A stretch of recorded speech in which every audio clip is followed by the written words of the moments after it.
Hi there, Lee Smith here from Drumsmith Studio. Doing increasingly more and more remote session work from here in the studio as well as teaching, so I thought we'd take a chance today to check out some gear and microphone choices that I'm using for specific tracks, and then at the end of the video maybe we'll take a look at the track as well. So today's session is for a guy called John Calcott. And it's like a revolving personnel fusion project called the Dead Pockets. It's really, really cool. John's an unbelievable guitar player and writes really, really cool songs. Obviously, it's instrumental music, so you're able to stretch out a little more, which is a nice thing in a world where increasingly we're kind of backing singers and things, which there's nothing wrong with. It's just a different vibe. And the track itself has a kind of New Orleans-y Bayon feel in the verses, and more of a kind of 70s rock feel to what you might call the choruses. So drum-wise, if you checked out the Ludwig video that I did recently, obviously I'm endorsing Ludwig and I'm really pleased about that, and we're using the same classic maple kit for this project. I actually tried out on the other side of the studio. There's a super classic with concert toms, and I tried that out for this track, and this one sounded better, so we went with this in the end. Drum size is a 22-inch bass drum, 12-inch rack, 14 by 14 floor, 16 by 16 floor.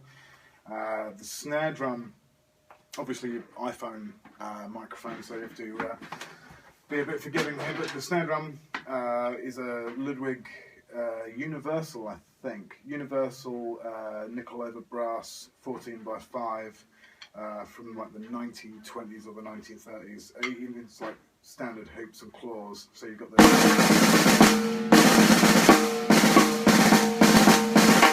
It's not the original strainer. The strainer is the Gibraltar one, which fits on there. It has a little more ring of the snare after the kind of initial hit, which isn't something I'd always go for, but for this track it kind of sounds nice. So it's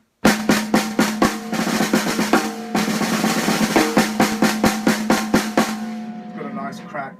We've got one of the Evans EMAD things on the top. It's just taking off a little of the overtone. Bass drum, the head is an EMAD head, single play EMAD head. I've got two pieces of studio foam in the bass drum for this track. I don't always put that there. Two pieces of studio foam in the bass drum. All the toms are wide open with Evans G14s on the top, just slightly thicker coated single ply head. It's a nice kind of open sound with just a tiny bit of control without having to resort to moon gels or the little mini mad things.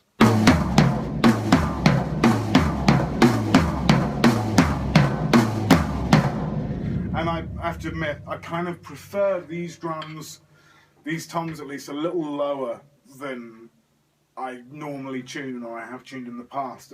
At this kind of tuning, they've just got a really nice fat vibe. They record really, really nicely. So again, there's quite a lot of control there.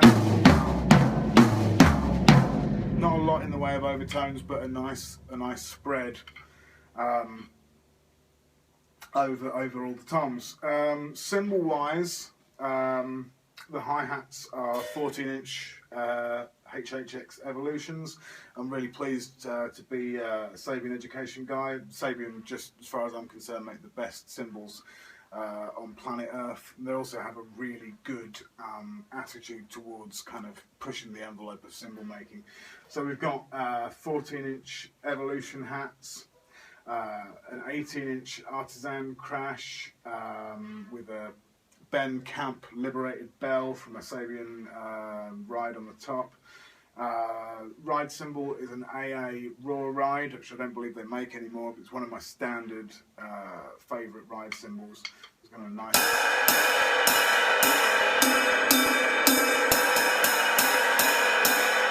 One of the only ride cymbals where you've got that nice kind of jazzy tar sound as opposed to a ping, sits nicely in a mix, but the bell is quite low sounding, and so again sits in a mix quite nicely. And we've got a 22-inch Chinese cymbal with 6 rivets in it.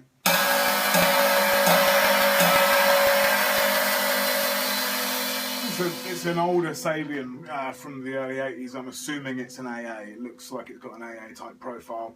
On top of that, there's a 12-inch prototype Kang cymbal with ozone holes in it. Sounds lovely. That's really nice on an upbeat. And actually, in the track, I used it as an upbeat ride thing. So we're going kind of.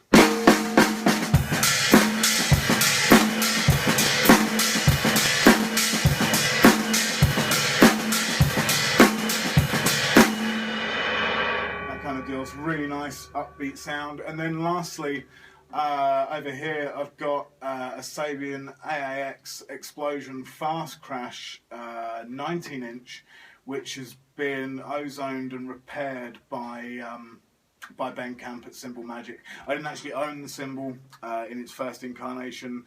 My wife bought it from Ben last year. It's a lovely sounding cymbal. Both the crashes here, both the Artisan and the Explosion, are quite heavy and trashy, and they break up in almost a distortion kind of way, which is quite nice. The Artisan, actually, I bought from Sabian originally as a big band crash, and it ended up being a little bit too harsh for the sort of sound that I wanted in a big band, but for everything else, for the Leatherette gigs and for a lot of the studio stuff, it's just been incredible. So the two crashes. And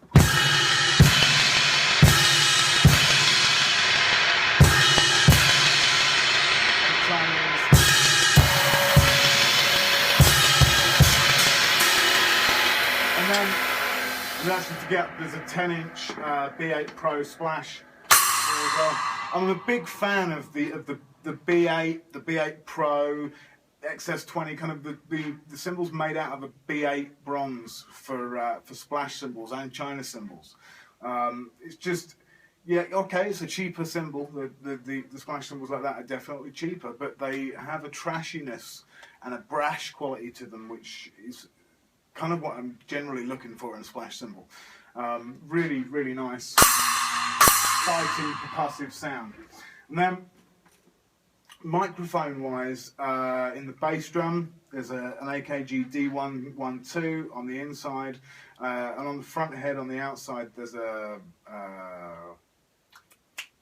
SE X1D, which is a drum condenser mic. So we've got the D12 doing the internal bit, and then the X1D just catching the resonance off the front head and a little bit of super low stuff. Snare drum, standard issue stuff, SM57 on the top, and a Bayer Dynamic clip condenser mic on the bottom of the snare. All the rack tom on the first floor have the AKG condenser clip mics, the model number of which escapes me completely, but they're the ones that feature in the big drum set. Floor tom, or 16-inch floor tom, has another D112 on it, which is something I stumbled across when I kind of ran out of tom mics one day on a larger kit, and just loved the sound of it. It makes the floor tom incredibly punchy. Certainly not suitable for all musics, but if you need a big beefy floor tom sound, the D112 seems to be a good way to go.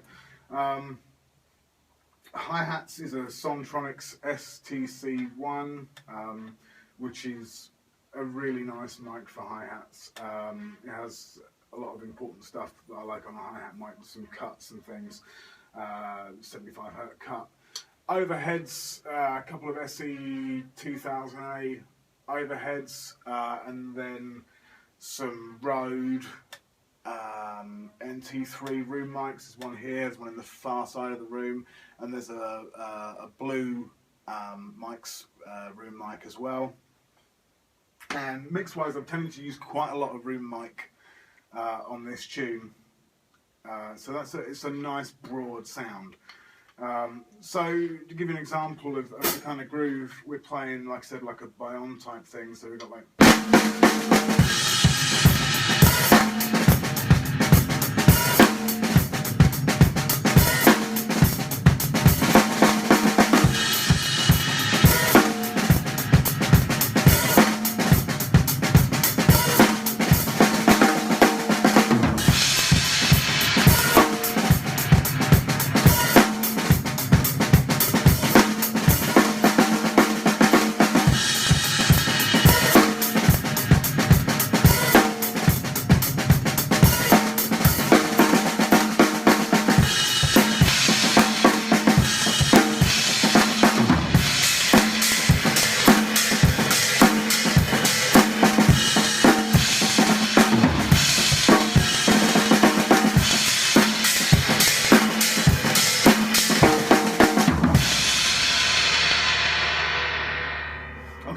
So let's go into the control room and check out the track.